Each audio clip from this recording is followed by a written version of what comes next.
Assalamualaikum warahmatullahi wabarakatuh.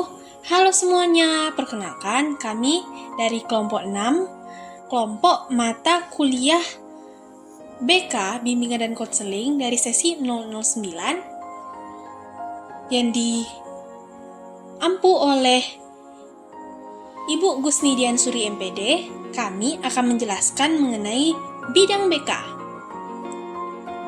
Sebelum kita membahas lebih lanjut, izinkan kami memperkenalkan diri terlebih dahulu. Nama anggota kelompok kami diantaranya ada Aulia Aisyah dengan NIM 23029055, ada Farina Karin dengan NIM 23029064, ada Kaila Anzilma Asyura dengan NIM 23029131, dan Zikra Wafdah Aisyah dengan NIM 23029041.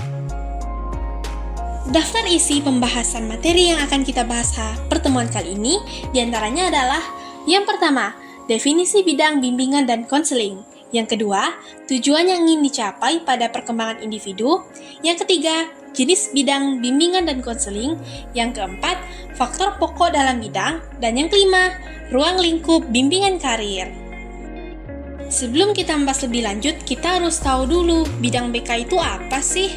Jadi, akan saya jelaskan mengenai definisi bidang BK. Bidang layanan BK adalah bidang-bidang yang menjadi sasaran layanan bimbingan dan konseling atau BK. Bidang-bidang layanan BK ini meliputi bidang pribadi, bidang sosial, belajar, dan karir. Dalam pelaksanaan layanan bimbingan dan konseling, tidak hanya terfokus pada penyelesaian dan pencegahan masalah, tetapi jauh dari itu juga mencakup fokus perkembangan. Perkembangan adalah proses perubahan sepanjang hidup. Setiap periode dari rentang kehidupan dipengaruhi oleh apa yang terjadi pada periode sebelumnya, dan apa yang terjadi saat ini pula akan mempengaruhi apa yang akan terjadi kemudian. Tujuan yang ingin dicapai pada perkembangan individu diantaranya ada gambaran, penjelasan, peramalan, dan intervensi. Gambaran yaitu untuk mengetahui bagaimana kemungkinan gambaran perkembangan yang akan dialami oleh setiap individu pada usia tertentu. Hal ini dapat dijadikan sebagai referensi tentang kemungkinan apa-apa saja yang seharusnya dilakukan oleh individu dalam menyelesaikan tugas perkembangannya. Penjelasan yaitu untuk memberikan keterangan dan penjelasan tentang berbagai tugas perkembangan yang dilakukan oleh setiap individu. Peramalan, yaitu dengan mempelajari tugas perkembangan individu pada setiap fase-fasenya, maka dapat dijadikan sebagai upaya untuk memprediksi tentang apa saja tugas yang harus dilakukan oleh individu pada usia tertentu. Intervensi, yaitu tindakan yang dilakukan untuk mengubah tingkah laku individu ke arah tingkah laku yang sesuai dengan tugas perkembangan yang harus dilakukan pada usianya. Selanjutnya akan dibahas mengenai jenis bidang bimbingan dan konseling. Di antaranya ada 4, yaitu bidang pengembangan pribadi, bidang pengembangan sosial, bidang pengembangan belajar, dan bidang pengembangan karir. Bidang pengembangan pribadi. Bidang pengembangan pribadi adalah bantuan bagi klien untuk menemukan dan mengembangkan pribadi yang beriman dan bertakwa kepada Tuhan Yang Maha Esa, mantap, dan mandiri serta sehat jasmani dan rohani. Secara umum, pengembangan pribadi ini mengacu kepada berkembangnya pancadaya pada diri individu, bagaimana supaya dapat beriman dan bertakwa, dapat mencipta, merasa, berprakasa, dan dapat berkarya. Secara lebih terarah, bidang ini berorientasi pada bagaimana individu dapat melakukan sendiri berbagai hal untuk kehidupannya sendiri. Bidang bimbingan dan konseling pribadi merupakan proses pemberian bantuan kepada konseli untuk memahami, menerima, mengarahkan, mengambil keputusan, dan merealisasikan keputusannya secara bertanggung jawab tentang perkembangan aspek pribadinya. Selanjutnya, tujuan pelayanan bimbingan pengembangan pribadi ini yang pertama, mencapai tujuan dan tugas perkembangan pribadi. Kedua, individu mampu mengatasi, mengambil sikap, dan memecahkan masalahnya sendiri. Dan yang ketiga, individu mampu mengatur dirinya sendiri di bidang kerohanian, perawatan jasmani, dan pengisian waktu luang. Bidang pengembangan sosial. Bidang pengembangan sosial adalah bidang pelayanan yang membantu peserta didik dalam memahami dan menilai serta mengembangkan kemampuan hubungan sosial yang sehat dan efektif dengan teman sebaya, anggota keluarga, dan warga lingkungan sosial yang lebih luas yang dilandasi budi pekerti, tanggung jawab kemasyarakatan, dan kenegaraan.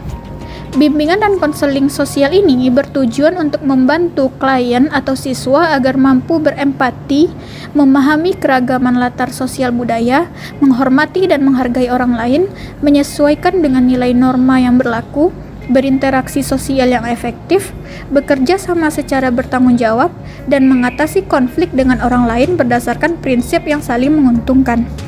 Aspek-aspek bimbingan sosial ini, yang pertama, kemampuan individu melakukan sosialisasi dengan lingkungannya. Yang kedua, kemampuan individu melakukan adaptasi. Dan terakhir, kemampuan individu melakukan hubungan sosial atau interaksi sosial dengan lingkungannya, baik keluarga, sekolah, dan masyarakat. Tujuan utama pelayanan bimbingan sosial ini adalah agar individu yang dibimbing mampu melakukan interaksi sosial secara baik dengan lingkungannya. Bidang pengembangan belajar. Bidang pengembangan belajar yaitu bidang pelayanan yang membantu peserta didik mengembangkan kemampuan belajar dalam rangka mengikuti pendidikan sekolah atau madrasah dan belajar secara mandiri, serta membantu peserta didik untuk menumbuhkan dan mengembangkan sikap dan kebiasaan belajar yang baik dalam menguasai pengetahuan dan keterampilan sejalan dengan perkembangan ilmu pengetahuan, teknologi, dan kesenian, serta mempersiapkan peserta didik untuk melanjutkan pendidikan ke tingkat yang lebih tinggi atau untuk terjun ke lapangan pekerjaan tertentu. Bimbingan dan konseling belajar secara umum tujuannya adalah membantu siswa agar mencapai perkembangan yang optimal sehingga tidak menghambat perkembangan belajar siswa. Bimbingan dan konseling belajar bertujuan membantu peserta didik agar menyadari potensi diri dalam aspek belajar, memahami berbagai hambatan belajar, memiliki sikap dan kebiasaan belajar yang positif, serta memiliki keterampilan belajar yang efektif. Beberapa aspek masalah belajar yang memerlukan layanan bimbingan belajar. Yang pertama ada pengenalan kurikulum, pemilihan jurusan, cara belajar yang tepat, dan terakhir perencanaan pendidikan. Untuk materi berikutnya mengenai bidang pengembangan karir. Nah, jadi bidang pengembangan karir adalah layanan bimbingan yang diberikan kepada individu untuk dapat merencanakan dan mengembangkan masa depannya berkaitan dengan dunia pendidikan maupun dunia karir. Nah, sebelumnya kan sudah dibahas mengenai beberapa bidang-bidang lainnya. Nah, di bidang khusus pengembangan karir ini lebih terfokuskan kepada pengenalan, pemilihan, persiapan, dan sukses dalam karir. Sehingga pemahaman semua orang harus bekerja, maka bidang pengembangan karir ini sangat penting untuk dipelajari. Sehingga dapat kita lihat di sini, bimbingan konseling karir bertujuan memfasilitasi perkembangan, eksplorasi, aspirasi, dan pengambilan keputusan karir sepanjang rentang hidup klien. Jadi di sini kalau ketika dalam suatu pengembangan karir ini ada beberapa orang melalui adanya bimbingan dan konseling, sehingga mereka mengetahui di bidang manakah mereka memiliki bakat, minat, serta bagaimana ketertarikan terhadap karirnya tersebut. Nah, makanya begitu pentingnya terhadap bidang pengembangan karir tersebut. Nah, antara lain adanya tujuan yaitu memiliki pemahaman dirinya, kemudian adanya pengetahuan mengenai dunia kerja, yang ketiga kemudian mengenai memiliki sikap positif, keempat memahami relevansi dan kemampuan menguasai pembelajaran, yang kelima memiliki kemampuan untuk membentuk identitas karir, yang keenam memiliki kemampuan merencanakan masa depan, nah yang ketujuh membentuk pola karir, yang kedelapan mengenal keterampilan dan kemampuan minat, serta yang terakhir memiliki kemampuan kematangan untuk mengambil suatu keputusan. Selanjutnya, materi berikutnya mengenai faktor pokok dalam bidang pengembangan karir. Nah, terdapat dua faktor, yaitu faktor internal dan faktor eksternal. Nah, yang pertama faktor internal. Adanya terkait dengan nilai-nilai kehidupan, taraf intelijensi, bakat, khusus, minat, sifat, pengetahuan, dan keadaan fisik. Nah, di sini kita bisa lihat kalau faktor internal itu secara dalam diri, yang dimana perkembangan tersebut dalam karir tentu dikuasai dan memiliki yang ada terdapat dalam dirinya. Sedangkan untuk faktor eksternal adalah adanya keterkaitan masyarakat, keadaan sosial ekonomi negara atau daerah, status sosial ekonomi keluarga, pengaruh dari seluruh anggota keluarga besar dan keluarga inti, pendidikan sekolah, pergaulan dengan teman sebaya, dan tuntutan. Nah, di sini faktor eksternal ini tentu terlihat dari bagaimana pengaruh di luarnya, yang dimana berdasarkan dari kehidupan lingkungannya, sekolah maupun teman sebayanya, sehingga dapat mempengaruhi bakat minat dalam perkembangan karirnya tersebut. Lalu kemudian materi berikutnya mengenai ruang lingkup layanan pengembangan pribadi. Nah, ada beberapa ruang lingkup terhadap pengembangan diri. Yang pertama, pemantapan sikap dan kebiasaan serta pengembangan wawasan dalam beriman dan bertakwa kepada Tuhan Yang Maha Esa. Kemudian yang kedua, pemantapan pemahaman tentang kekuatan diri dan pengembangannya untuk kegiatan kreatif produktif. Nah, yang ketiga, pemantapan pemahaman tentang bakat minatnya serta bagaimana perkembangan terhadap kegiatan yang kreatif dan produktif. Yang keempat, pemantapan pemahaman kelemahan dirinya dalam usaha penanggulangannya. Kelima, pemantapan kemampuan mengambil keputusan. Yang keenam, pemantapan mengarahkan diri sesuai keputusan yang diambil. Yang ketujuh, pemantapan dalam perencanaan dan penyelenggaraan hidup sehat baik secara rohani maupun jasmani. Nah, di sini dari ke-7 ruang lingkup tersebut dapat kita simpulkan bahwa terdapat adanya perkembangan terhadap dirinya dengan cara pemantapan terhadap sikap, pemahamannya, bagaimana kemampuannya, serta bagaimana penyelenggaraannya terhadap masa depan dan hidupnya. Untuk materi selanjutnya adalah ruang lingkup bidang sosial BK. Ruang lingkup bidang sosial BK meliputi beberapa hal. Yang pertama, pengembangan dan pemantapan kemampuan berkomunikasi dengan baik melalui ragam lisan maupun tulisan secara efektif. Kemampuan berkomunikasi yang baik sangat penting dalam kehidupan sosial. BK membantu peserta didik dalam meningkatkan keterampilan berbicara dan menulis secara efektif, sehingga mereka dapat menyampaikan ide, perasaan, dan informasi dengan jelas, serta memahami komunikasi dari orang lain dengan baik. Selanjutnya ada pengembangan kemampuan berperilaku dan berhubungan sosial dengan menjunjung tinggi tata krama, sopan santun, serta nilai-nilai agama, adat, peraturan, dan kebiasaan yang berlaku. BK membimbing peserta didik agar dapat berperilaku sosial sesuai dengan norma yang berlaku, baik dalam konteks agama, adat, maupun peraturan sosial. Dengan menjunjung tinggi tata krama dan sopan santun, mereka dapat membangun hubungan yang harmonis dengan orang lain. Selanjutnya ada pengembangan dan pemantapan hubungan yang dinamis, harmonis, dan produktif. BK atau bimbingan konseling membantu peserta didik untuk membangun interaksi sosial yang sehat, di mana mereka dapat bekerja sama, menghargai perbedaan, dan menciptakan hubungan yang saling menguntungkan dalam berbagai lingkungan seperti di sekolah, rumah, dan masyarakat. Ruang lingkup yang selanjutnya adalah pengenalan, pemahaman, dan pemantapan tentang peraturan, kondisi, dan tuntutan sekolah, rumah, dan lingkungan, serta upaya dan kesadaran untuk melaksanakannya secara dinamis dan bertanggung jawab. Peserta didik perlu memahami aturan yang berlaku di lingkungan sekolah, rumah, dan masyarakat agar mereka dapat menyesuaikan diri dengan baik. Nah, dalam hal ini, BK memberikan pemahaman serta kesadaran akan pentingnya menaati peraturan demi menciptakan lingkungan yang kondusif dan bertanggung jawab. Selanjutnya, pemantapan kemampuan menerima dan mengemukakan pendapat serta berargumentasi secara dinamis, kreatif, dan produktif. BK membantu peserta didik agar lebih percaya diri dalam menyampaikan pendapat mereka. Selain itu, mereka diajarkan untuk berargumentasi secara logis, kreatif, dan produktif sehingga dapat berpartisipasi aktif dalam diskusi tanpa menimbulkan konflik yang merugikan. Ruang lingkup bidang sosial BK yang terakhir adalah orientasi tentang hidup berkeluarga.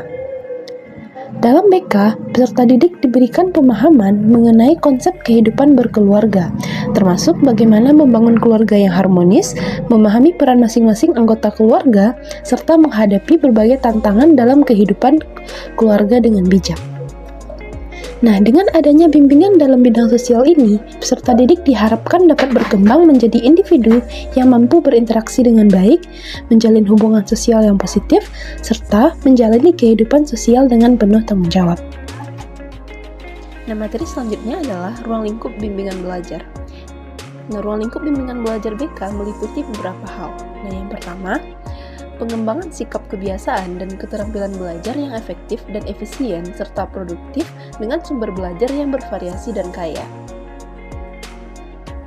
BK membantu peserta didik dalam membentuk kebiasaan belajar yang baik, seperti manajemen waktu, teknik mencatat, serta strategi memahami dan mengingat materi.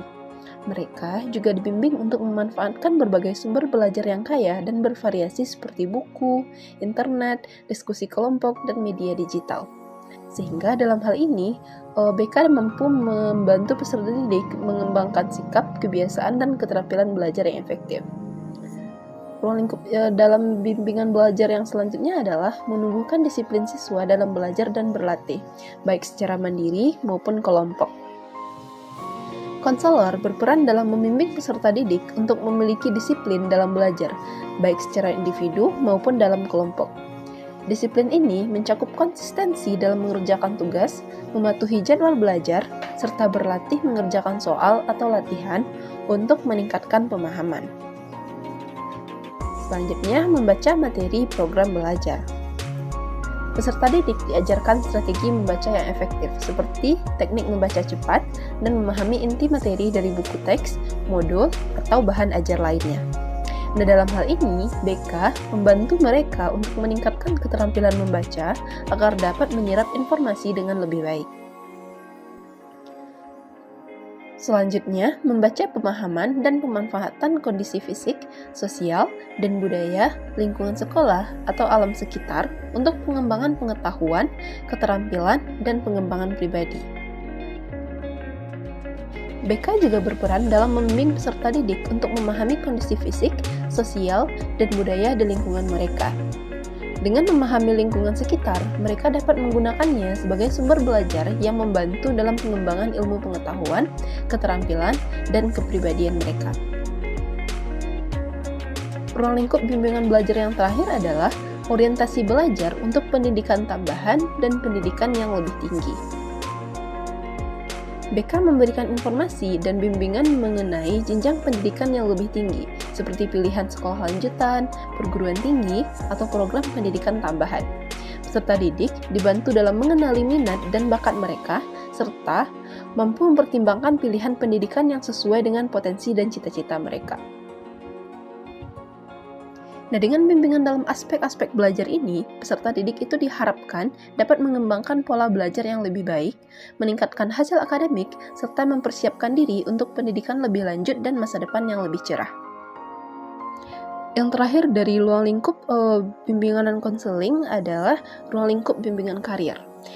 Nah, dalam ruang lingkup bimbingan karir ini meliputi beberapa hal. Yang pertama, pemantapan pemahaman diri berkenaan dengan kecenderungan karir yang ingin dipilih dan dikembangkan. BK membantu peserta didik untuk memahami potensi, minat, bakat, dan nilai-nilai yang mereka miliki agar dapat menentukan pilihan karir yang sesuai. Nah, dalam hal ini, BK itu menggunakan atau melalui tes minat dan bakat, refleksi diri, serta bimbingan, peserta didik dapat lebih percaya diri dalam memilih dan mengembangkan karir mereka.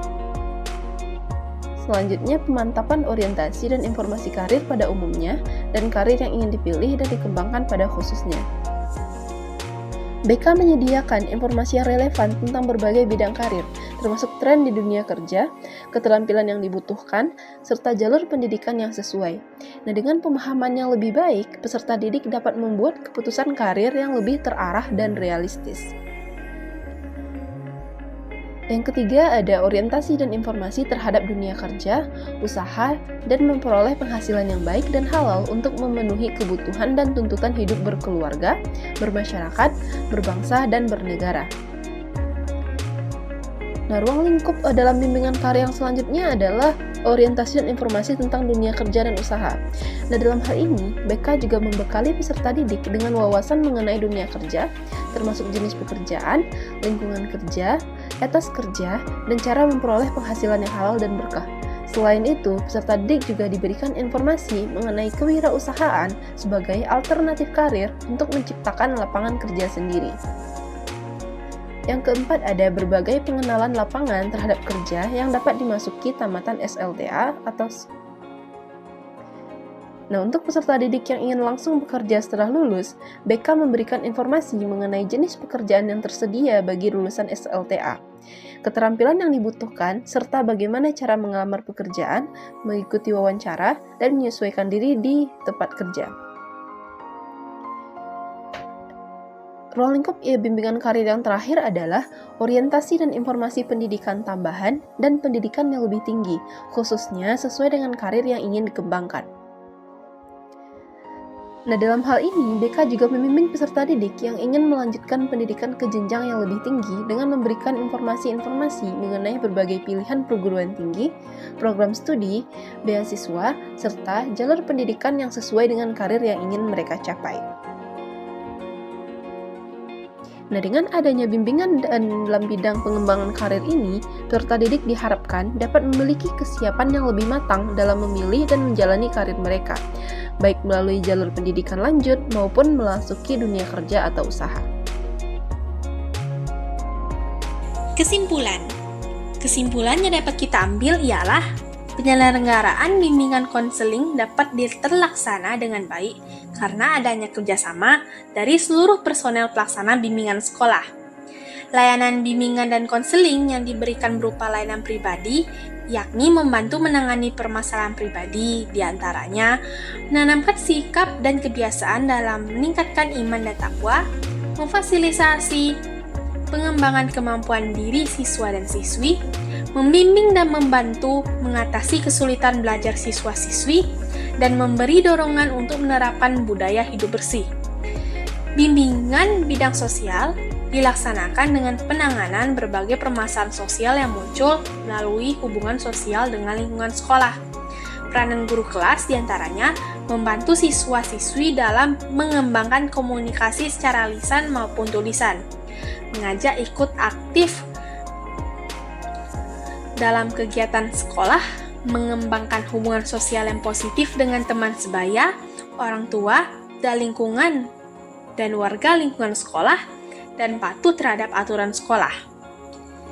Pelaksanaan bimbingan di bidang belajar ditujukan untuk mengembangkan kemampuan belajar yang dilakukan dengan memberikan sikap belajar yang efektif, memberikan informasi penggunaan sumber belajar, memilih kegiatan ekstrakurikuler yang sesuai dengan kemampuan diri siswa, serta membantu mengatasi berbagai kesulitan yang berkaitan dengan tuntutan belajar. Nah, lalu bimbingan karir yang ditujukan untuk membantu siswa-siswi memahami, memilih, dan memutuskan keputusan karir secara tepat. Hal ini ditujukan untuk memilih jenjang pendidikan yang lebih tinggi, memilih dan menentukan cita-cita atau macam-macam pekerjaan untuk memperkenalkan dunia karir kepada siswa-siswi.